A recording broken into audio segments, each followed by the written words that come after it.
Welcome to Kick Punch Theater. I'm Spike, Sensei Palmahar. and we're filming at P5 Academy in San Diego, California, covering Man of Tai Chi. And this is the second entry in our Man of Tai Chi series. And what fight are we starting out with today? All right, so today we're going to start off with a Taekwondo fighter that actually has like a blue judo gi on. Yeah, it's a little costumey, I guess. They let the guy who runs costumes run roughshod over that one. But it's kind of a short one, so let's get into it right now. Sure. So our first fight is him versus a Taekwondo guy. Mm-hmm. Yeah, and he starts out by just lunging in with a big jump kick, right?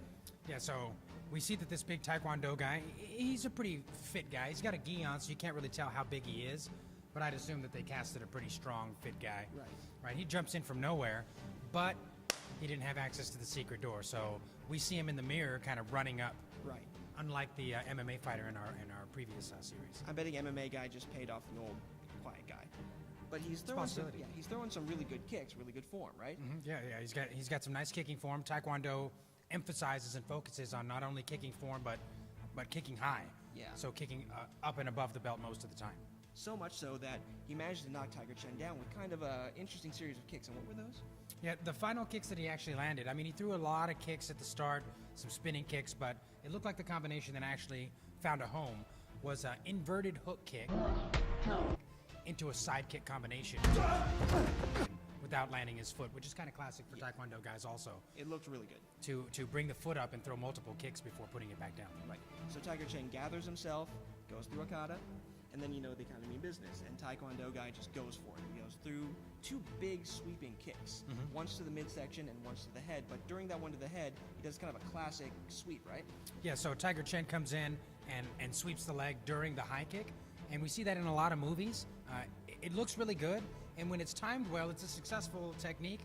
But in most movies, as well as in this movie, they kind of over-exaggerate the fall a little bit, but we all like that anyway. Oh, yeah. So now it's Taekwondo's guy's time to regather himself, and he's trying to egg him on, but Tiger Chen's not having any of it. So Taekwondo guy commits to a big head kick, but he's beaten to it, right? Yeah, it looks like what Tiger Chen's trying to do is maybe beat him in time, intercept his kick with his own kick. He definitely lands the kick and is successful with what he's trying to do. Oh, yeah. But I was surprised that he was able to get it up there as fast, because it's not really his thing. Right. And that's, as we noticed, since he didn't throw any left kicks or any punches, that's definitely the Taekwondo fighter's thing. Yeah, he's only got the one tool, and that's his right leg. It's also important to note that this kick would probably break Tiger's foot. So just be aware of that. And this leads us to another series of fights that are actually more interesting, I think, is the juxtaposition of his underground fights with his official tournament fights. So the first of his underground fights they show is against this really big dude, and he's more of just like a brawler, right?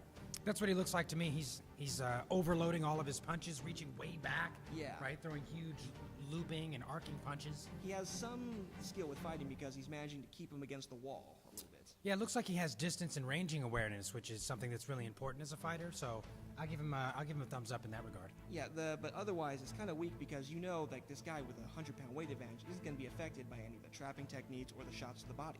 Especially when that 100 pounds is in absolute and pure musculature. This guy is ripped. He's gigantic. And the weakness kind of further shows in that the way they have to end it is with one of the more legit moves in the fight, which is an upward elbow by Tiger, followed up by two headbutts, the last of which would have probably hurt him greatly, right? Yeah, so I like the upward elbow, especially from a shorter fighter. It's a devastating technique that can work against somebody that's bigger and stronger than you. Plus, it doesn't target any of the musculature, because I don't know if you've noticed recently, but there's not too many guys at the gym working out their face. Exactly. Right? So none of that muscle grows around your jawline. Exactly. And stops you from getting hit. You can strengthen your neck to absorb that, but still, it's a good technique. But the headbutts were total garbage. I think the first one would have maybe stunned him a little bit, especially if he hit him in the nose. But that last one is like this jumping, flying through the air Superman headbutt that would have hurt his neck and gave him a concussion. Yeah, speaking of that, actually is the Superman headbutt. He actually does that in Justice League against Wonder Woman. I'm going to layer that in. Yeah, but that being said, he probably would have hospitalized himself with the intensity that he was throwing that headbutt. He arced his neck backward out of alignment. He was hitting with the front of his head instead of the top. It was bad all around. See Paul Vunak's seminar on his YouTube seminar on headbutts to see proper headbutting form. Yeah, JKD instructor Sifu Paul Vonak is one of the foremost experts at using the headbutt. So take a look at some of the ways that he does it, how he demonstrates the use of the human body, and you'll get an idea. The next of the underground fights is against this guy who looks like he's either out of Road Warrior or The Journey. What did he even show what kind of style that is? Yeah, I'm not sure what this guy's style is. It looks like his style is angry. Yeah, because he's throwing him off from a fireman's carry. He's like trying to swing at him big.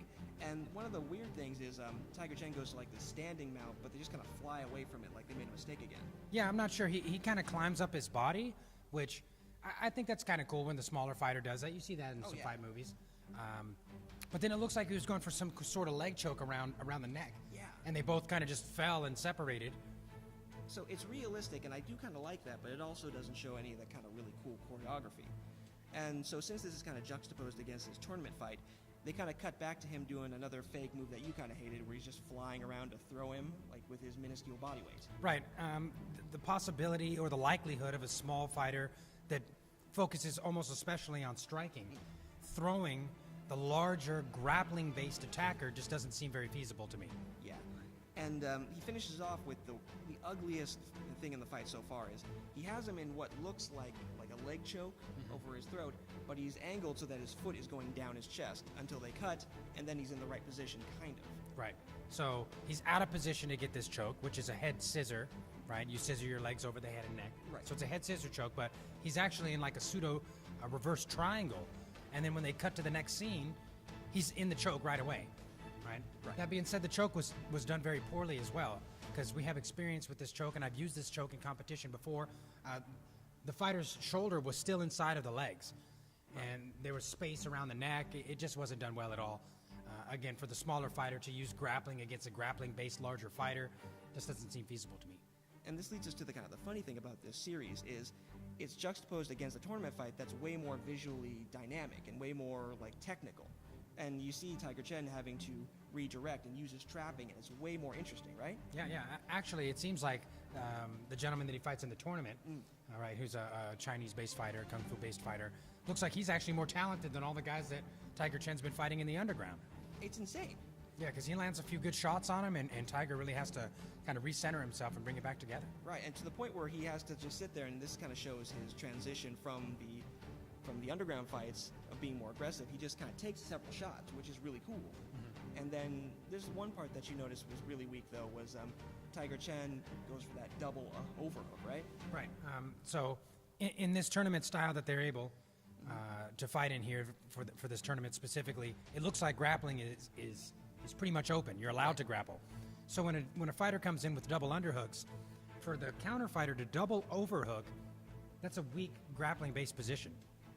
It doesn't mean that you can't use it, but you have to be especially more talented than your opponent in order to use it. Exactly. Right, and the smaller fighter didn't close the distance. He wasn't able to get close enough to actually utilize the leverage that he needed with his arms. It kind of does show that there's more grappling in the underground fights as opposed to the stand-up based martial arts competition. He does finally end it, though. Well, he doesn't really end it because they're cutting back and forth. The last move we see is a pretty cool one. We've trained in JKD where you grab the chin, grab the arm, and flip the guy. Right. It's essentially like a wrestling-based head control, and then you just leverage the body. In this instance, he used the wrist. Exactly. It's a little more difficult to do that because it takes more precision, but it's possible. Most of the time, we'll use like an underhook or even an overhook, hooking behind the neck from underneath the armpit. But it's a valid technique, and we like it quite a bit.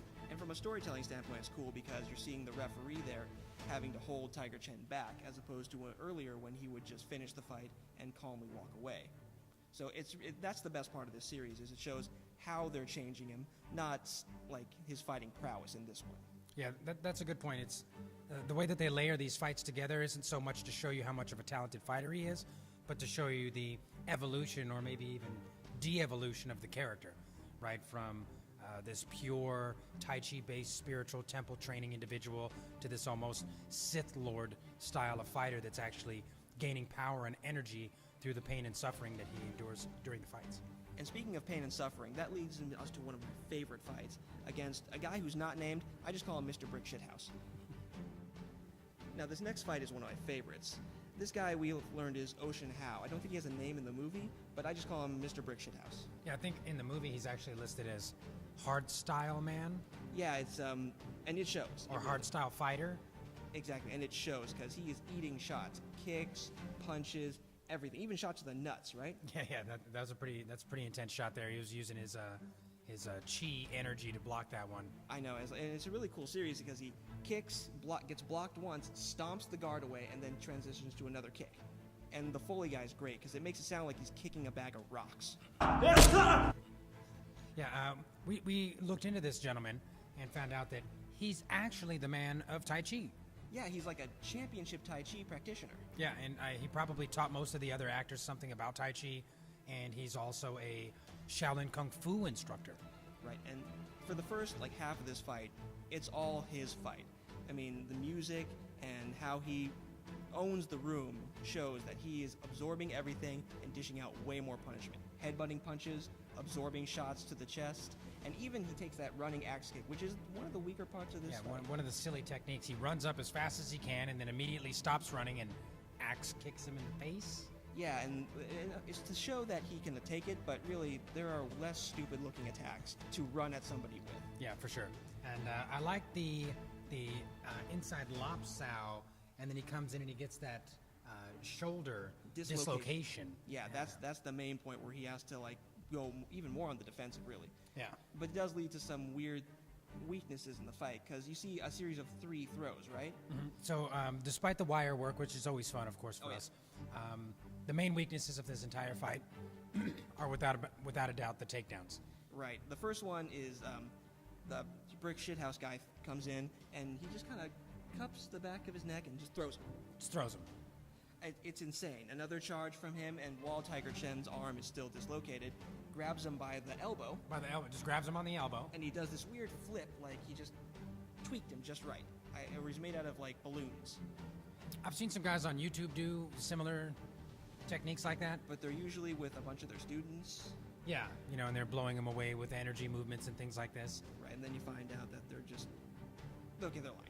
It's all a lie. But this isn't a lie, all right? Tiger Chen's that good. He's that good. All he has to do is touch your elbow and you'll literally go spinning through the air.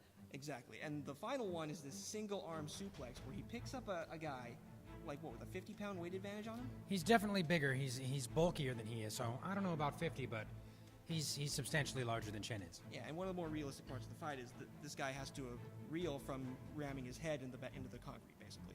Because it's just concrete layered over carpet, most likely. It's an industrial building. So it was a single-arm suplex. Yeah. But it was sloppy. And I don't think that he would have been able to get away with it. Right. Tiger Chen relocates his arm, from Lethal Weapon.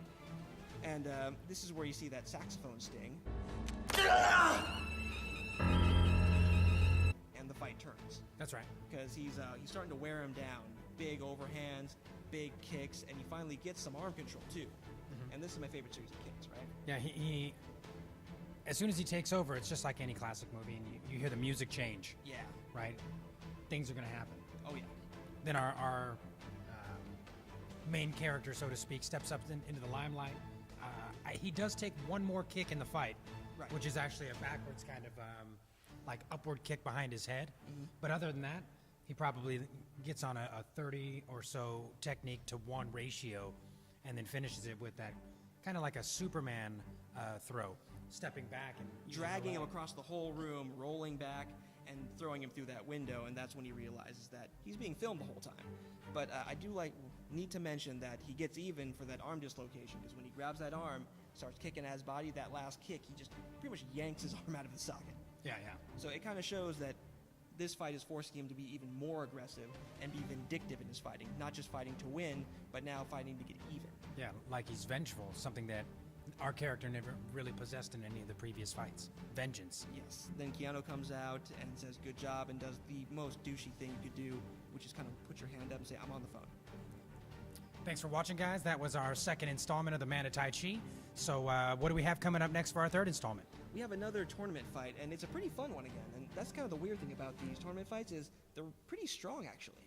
Yeah, I like the tournament fights. I mean, they do have some rules, and that keeps it a little bit more exciting sometimes, because you have to stay within the restraints of certain things that are good for viewership.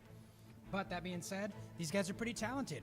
Oh, yeah. I think they could probably do a lot better than some of the underground fighters that we've seen so far. Yeah, Keanu Reeves really found some good talent for this one, and we're happy to bring that to you. So check in a couple of weeks. See you guys next time.